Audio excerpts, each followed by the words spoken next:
My name is Bianca Vasialupo, and I will be presenting about Flannery O'Connor. Flannery O'Connor was born 25th of March in the year 1925. About O'Connor's notable work. O'Connor's notable work are The Wise Blood, which was published in 1952. The second one, A Good Man is Hard to Find, and that was published in 1955. And lastly, The Violent Buried Away, which was published in the year 1960. One of the short stories that I choose to study is A Good Man is Hard to Find. The summary of the short story is about a family who's planning a trip to Florida. These characters are the grandmother, Bailey, John Weasley, and June Starr, and the other two that are not mentioned. These are not named. They mention about this criminal named Misfit that happened to escape from the prison in the state of Florida. On the way the road trip, they pass a place called Red Sammy, first stop. Then they move along and continue the trip. Unfortunately, Pitty Sing, which is a grandmother's cat, jumps on John Weasley's shoulder and starts attacking him while he's driving, which causes a car accident. After the car accident, they encounter the criminal Misfit, which unfortunately leads them to an unfortunate death. And next are literary devices. The literary devices that I have found are similes, metaphors, imagery, hyperbole, idiom, and personification. These are all shown throughout this short story, and I have noticed that O'Connor uses a lot of simile when it's to describe how things look to give a reader an idea. An example of a simile in the story is broad and innocent as a cabbage. Additionally, another example for a literary device is an idiom, which they use when the grandmother takes cat naps, which means it's a short, restful sleep, which will usually describe how cats sleep. Lastly, another example is a hyperbole, and that is, she wouldn't stay home for $1,000,000. Next, I will pass to analysis.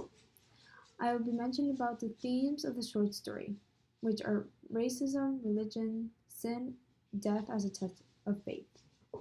I have noticed that in the short story, the grandmother is racist against African Americans.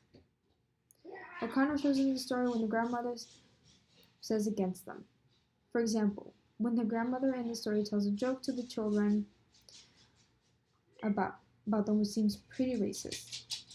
Another theme is religion. Throughout the story, the grandmother, you can see how she prays and talks to Misfit.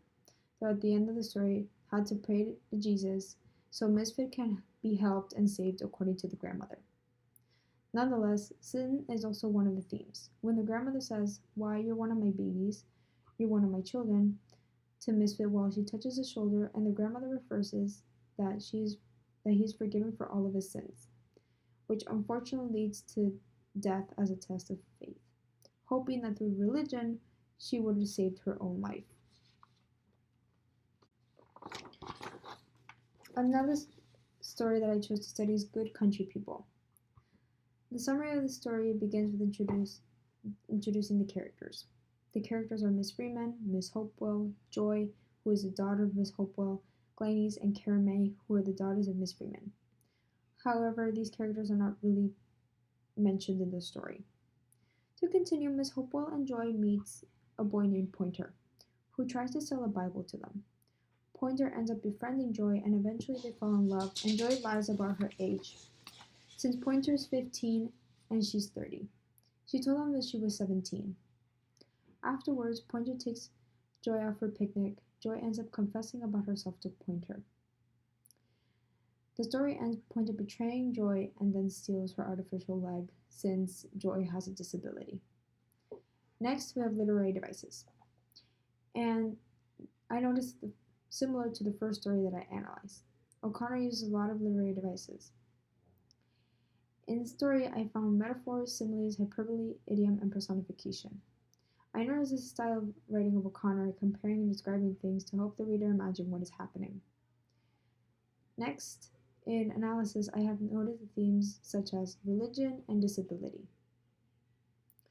Religion is one thing that O'Connor adds commonly in her short stories, and I've noticed this through the story Good Country People.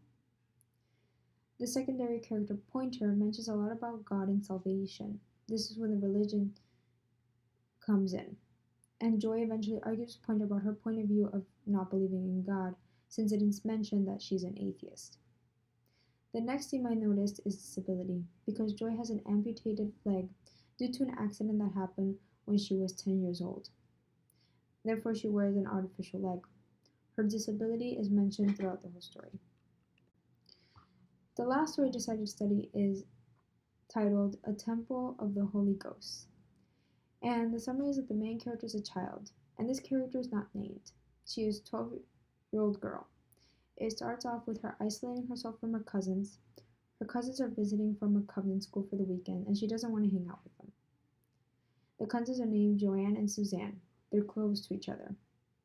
Later in the story, Joanne and Suzanne decide to go to a fair with her friends, and in the fair there's a person that is hermaphrodite. And the person gives a speech saying that God made him this way and whatnot. Joanne and Suzanne found it funny. They mentioned about it to the 12-year-old girl, and at first the 12-year-old girl found it weird, but later, through the hermaphrodite character, she finds grace in God.